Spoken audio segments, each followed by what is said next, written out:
जय हिंद दोस्तों। 80 शब्द प्रति मिनट डिक्टेशन स्टार्ट।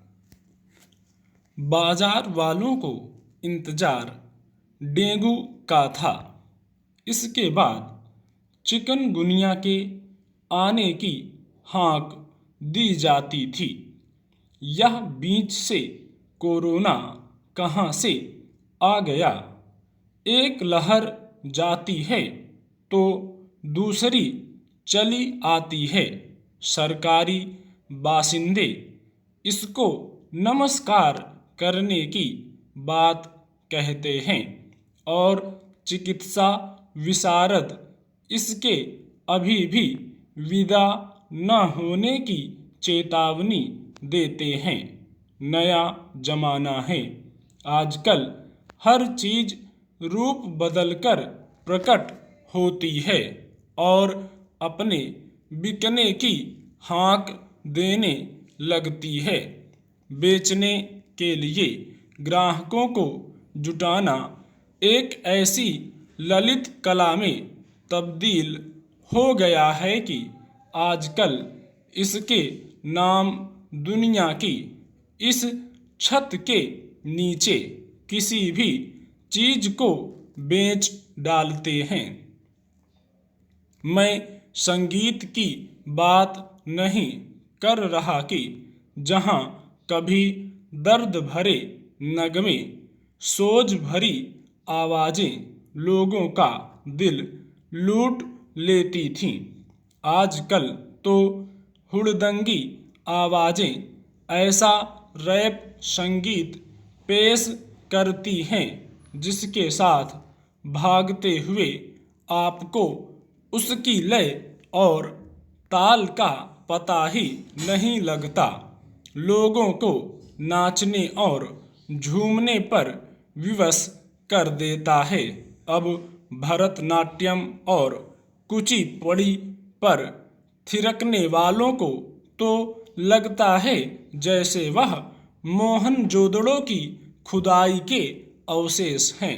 आजकल तो इनकी प्रशिक्षण की दुकानें भी मानो किसी भूतकाल से तरन्नुम उठाती हैं, जैसे कहती हों कि जो बेचते थे दर्द ए दिल वह दुकान अपनी बढ़ा गए। बस यही बुरी आदत है हमारी कलम को। किस्सा बीमारियों की आमद के धूम धड़ाके का करना था और जिक्र करने लगे डिस्को फीवर का, रैप संगीत की द्रुत लय का।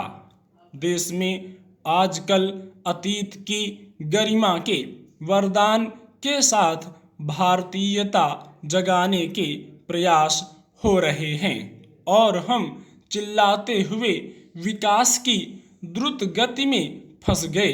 अब नए नए चक्रव्यूह रचकर इन्हें आधुनिक शीर्षक दे दिए जाते हैं। इन्हें न आज का कोई अर्जुन भेद पाता है और न ही उसका अभिमन्यु। अब तो यहाँ माइकल जैक्सन भी याद नहीं किए जाते। वह भी संगीत की इन नई सुरों के जंगल में भटके दिवंगत हो गए। अब मजे से बेसुरे अपनी आवाज से बाजार लूट रहे हैं। ऐसे ही लगता है इन बीमारियों का बाजार। कभी सिर दर्द, खांसी, जुकाम और बुखार मौसम के हिसाब से अपने रोगी बटोरते थे। सीधी सादी दो चार दवाइयाँ मरीजों का दुख हर लेती थीं, लेकिन जल्दी ही बाजारों ने करवट बदली। अब ऐसी महामारियों की तलाश होने लगी जिनके नाम भी किसी की समझ में न आए और इनकी दवाइयाँ ऐसी फिरंगी हो जाएं कि किसी ऐसी दुकान में न पाई जाएं और पिछड़ी सदी के इन मरीजों को न ठीक कर पाएं, वे ठीक हो जाएं तो अपनी कला से और महाप्रयाण की नौबत आ जाए तो कभी मुड़ के न देखें। यह नई सदी है, नई तरह के बाजार विकसित होने लगे हैं। यह महामारियों का बाजार है। इससे पहले हम संगीत के बाजार में भटक गए थे। हाँ, किताबों का बाजार तलाश करने नहीं जाना है। यूट्यूब, इंस्टाग्राम और ट्विटर के युग में आजकल पुस्तक बाजार कौन तलाश करता है। मोबाइल, वीडियो और लैपटॉप के बाजार से फुर्सत मिले तो पुस्तकों के बाजार का रुख करें। यारों ने कैप्सूल के नाम पर प्राचीन से लेकर अर्वाचीन तक हर तरह का रकबा एक पेन ड्राइव में बंद कर दिया। पुस्तक संक्षेप चिरंजीवी हो गए और पुस्तकें मूल्य देखकर नहीं तोलकर बिकने लगी। इसमें भी विदेशी भाषा का वर्चस्व कायम है। अंग्रेजी में रचना प्रतिष्ठा सूचक है, इसलिए उनका मोल भाव नहीं होता। वह महंगे दाम में बिकता है।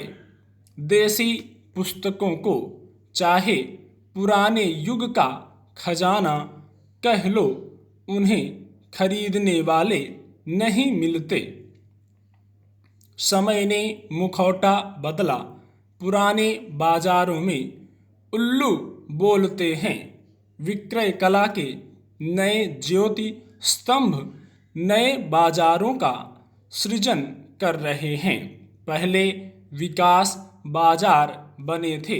नारों से बेचने वाले हाँक लगाते थे, कहते थे कि अच्छे दिन आने वाले हैं, हर हाथ को काम मिलेगा, हर दाम पर बढ़िया माल।